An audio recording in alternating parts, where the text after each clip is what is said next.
রামকৃষ্ণং জগদ্গুরুং পাদপদ্মে ত্বয়োশ্রিত্বা প্রণমামি মুহুর্মুহু। পূজনীয় স্বামী লোকেশ্বরানন্দজি মহারাজের সম্পাদনায় রচিত শতরূপে সারদা গ্রন্থ থেকে পাঠ। পৃষ্ঠা সংখ্যা 218। পঞ্চপ্রদীপে মাতৃদর্শন। স্বামী মাধবানন্দ।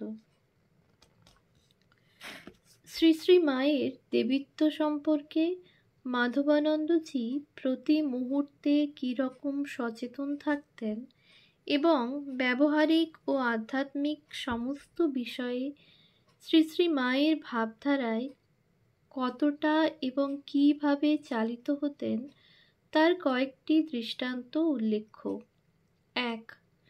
শ্রী শ্রী মায়ের একটি জীবনী গ্রন্থ প্রকাশিত হয়েছে। বইটির প্রচ্ছদে মায়ের একটি ছবি এঁকেছেন এক শিল্পী। এক সাধু দেখে বললেন, কী সব কাণ্ড! মায়ের ঠোঁটে খানিক লাল রং লাগিয়ে বসে আছে। মাধবানন্দজি তৎক্ষণাৎ বললেন, তাতে কি, মা দুর্গার ঠোঁটেও তো লাল রং দেওয়া হয়। 2. একটি লোক আবাল্য মঠে যায়, বয়সে তরুণ, কলেজের ছাত্র।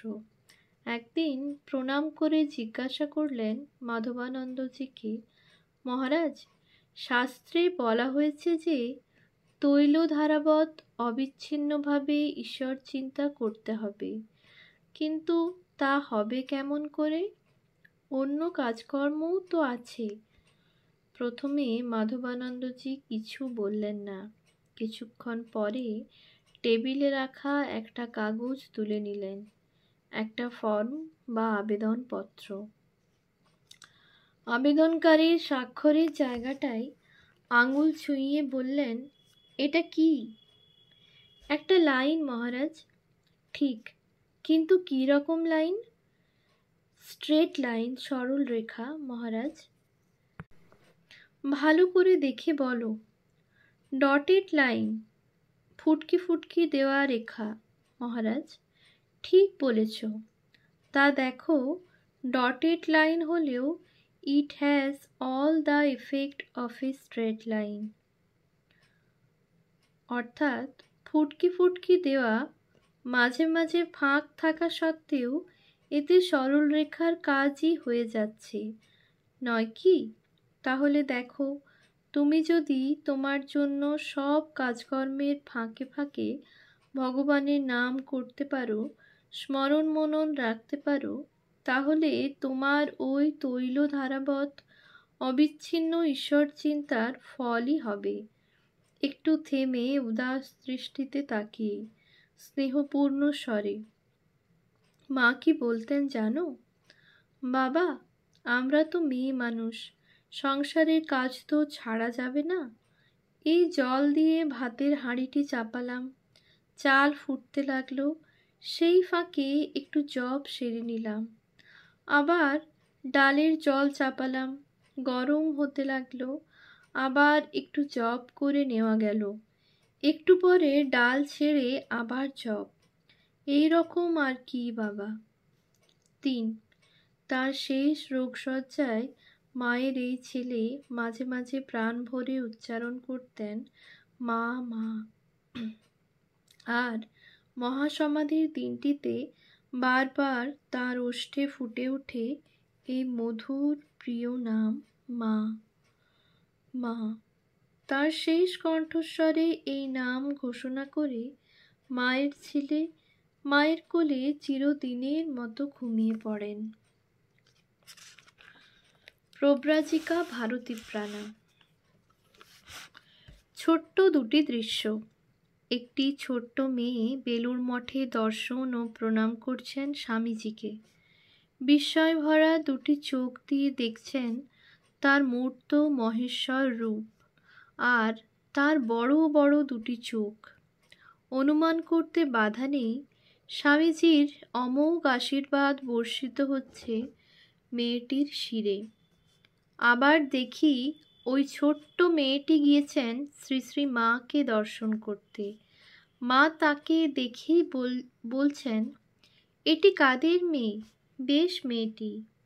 উৎস: শ্রী শ্রী মায়ের কথা, দ্বিতীয় ভাগ, উদ্বোধন কার্যালয়, কলিকাতা, ৮ম সংস্করণ, ১৩৮৫, পৃষ্ঠা ২৬৮।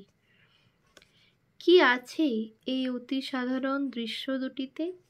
যা আছে তা কি আজও জানি? তবে যা আছে তা কি আজও জানি? তবে এইটুকুই বলা যায় যে যা আছে তার কিছুটাও স্পষ্ট হতে সময় লেগেছে অর্ধ শতাব্দীর কিছু বেশি। প্রথম দৃশ্যে স্বামীজি জীবন প্রান্তে দেখে আশীর্বাদ করে গেলেন তার একটি প্রিয় স্বপ্নের ভাবী রূপকারকে। আর দ্বিতীয় দৃশ্যে জগজ্জননী শ্রী শ্রী মা নির্বাচন করে নিলেন তার লীলার এক প্রধান সহায়িকাকে।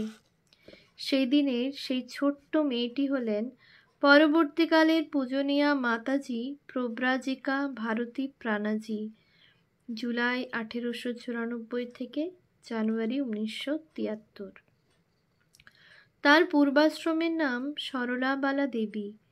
এই লেখকের বিশ্বাস পূজনীয়া ভারতী প্রাণাজি শ্রী রামকৃষ্ণের আবির্ভাবের এক অনন্য সুন্দর অবদান, শ্রী মা সারদা দেবীর অন্তরঙ্গতম লীলা সঙ্গিনী, স্বামী বিবেকানন্দের এক মহান স্বপ্নের রূপকার। পূজনীয়া ভারতী প্রাণাজির দৃষ্টিতে শ্রী শ্রী মা কীভাবে প্রতিভাত হয়েছিলেন? প্রশ্নটি রামকৃষ্ণ বেদান্ত পথের পথিকদের মনে আসবেই, কিন্তু হায়, এর ঠিক উত্তর মেলা প্রায় অসম্ভব।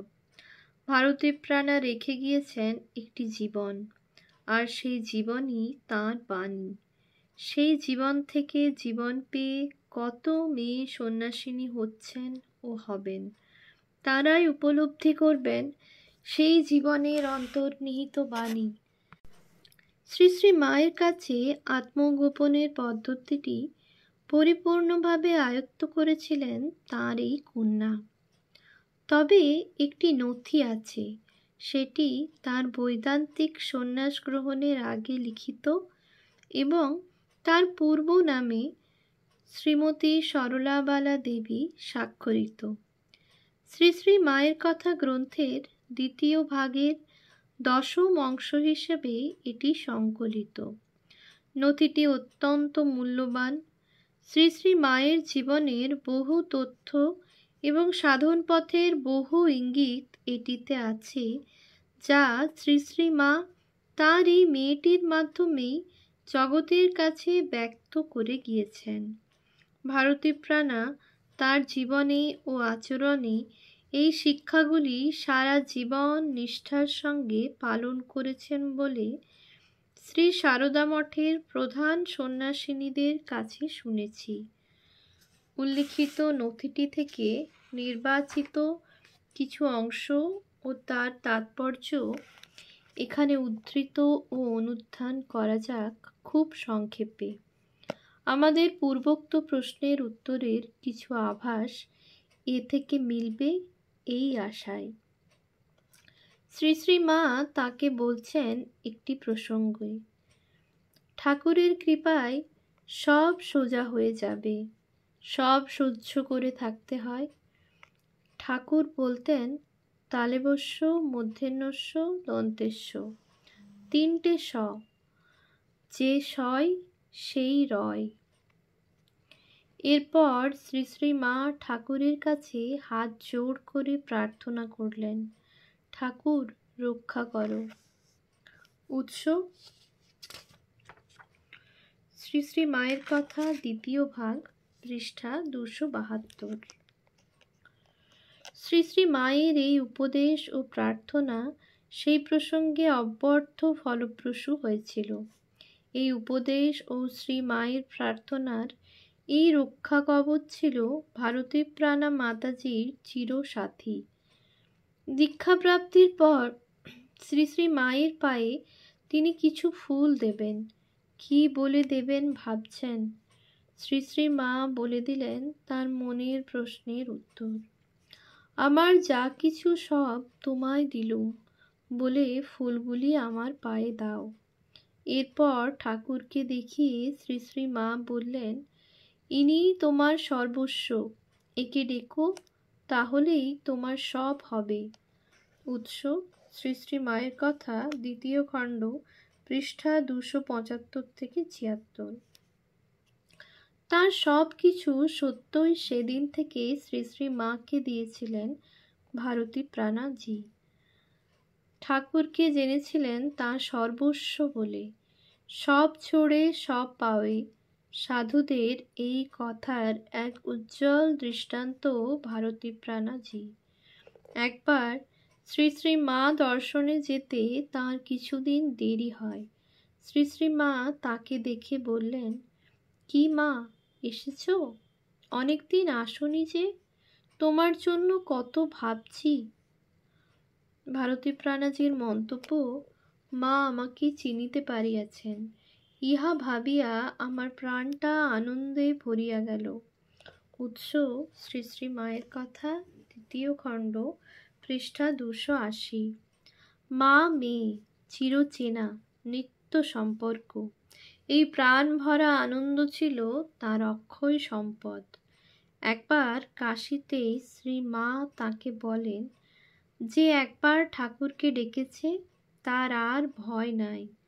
ঠাকুরকে ডাকতে ডাকতে কৃপা হলে তবে প্রেম ভক্তি হয়। এই প্রেমটা অতি গোপনীয় জিনিস মা। ব্রজগোপীদের প্রেম ভক্তি হয়েছিল, তারা এক কৃষ্ণকে ছাড়া আর কিছুই জানত না। নীলকণ্ঠের গানে আছে, ও প্রেম রত্নধন রাখতে হয় অতি যতনে। এরপর শ্রী মা গানটি গাইলেন। ভারতী প্রাণাজি বলছেন, কি মিষ্ট গলায় মা এই গানটি গাহিয়াছিলেন, তাহা আজ পর্যন্ত যেন কানে লাগিয়া আছে। উৎস শ্রী শ্রী মায়ের কথা, দ্বিতীয় খণ্ড, পৃষ্ঠা 284 থেকে 85। শুধু কি গানটি, গানের প্রসঙ্গে মায়ের শিক্ষাটি এবং প্রেম ভক্তি গোপন রাখার তুকটিও কি নয়? পূজনীয়া গোলাপ মা একটি ঘটনা বলেছিলেন ভারতী প্রাণাজিকে। তাতে ঠাকুর শ্রী শ্রী মায়ের স্বরূপ সম্পর্কে ইঙ্গিত করে বলেছিলেন দুবার, একবার শ্রী মাকে আর একবার গোলাপ মাকে। এক, সে অর্থাৎ গোলাপ জানে না তুমি কে। গোলাপ কোথায়, আসুক না। উৎস শ্রী শ্রী মায়ের কথা, দ্বিতীয় ভাগ, পৃষ্ঠা 296। 2, জানো না ও কে, এক্ষুনি গিয়ে তার কাছে ক্ষমা চাও গে। উৎস শ্রী শ্রী মায়ের কথা, দ্বিতীয় ভাগ, পৃষ্ঠা 296। শ্রী শ্রী মা সম্পর্কে যোগেন মার একটি সংশয়ও ঠাকুর একটি দর্শন দিয়ে কাটিয়ে দেন। ঠাকুরের এই দর্শনদান ও বাণীর সারমর্ম ছিল, এক, শ্রী শ্রী মা গঙ্গার মতো সদা পবিত্র। 2, শ্রী শ্রী ঠাকুর ও শ্রী শ্রী মা অভেদ। ওকে একে অভেদ জানবে। উৎস শ্রী শ্রী মায়ের কথা, দ্বিতীয় ভাগ, পৃষ্ঠা 298। এই দুই ঘটনায় কথিত ঠাকুরের ইঙ্গিতটি অত্যন্ত মূল্যবান বলে মনে করতেন বলেই ভারতী প্রাণাজি উত্তরকালের জন্য এটি লিপিবদ্ধ করে গিয়েছেন, এমন মনে করা কি ভুল হবে? শ্রী শ্রী মায়ের শেষ অসুখের সময় একবার একজন সাধু সন্তান তাকে দর্শন করে চলে যান। সেই সময় মায়ের মাথায় কাপড় দেওয়া ছিল না। শ্রী মা পরে বলেন সেবিকা ভারতী প্রাণাকে, আমার মাথায় কাপড় দেওয়া নেই, কাপড়টা দিয়ে দাওনি কেন? এখনই এই করছো? উৎস শ্রী শ্রী মায়ের কথা, দ্বিতীয় ভাগ, পৃষ্ঠা 305।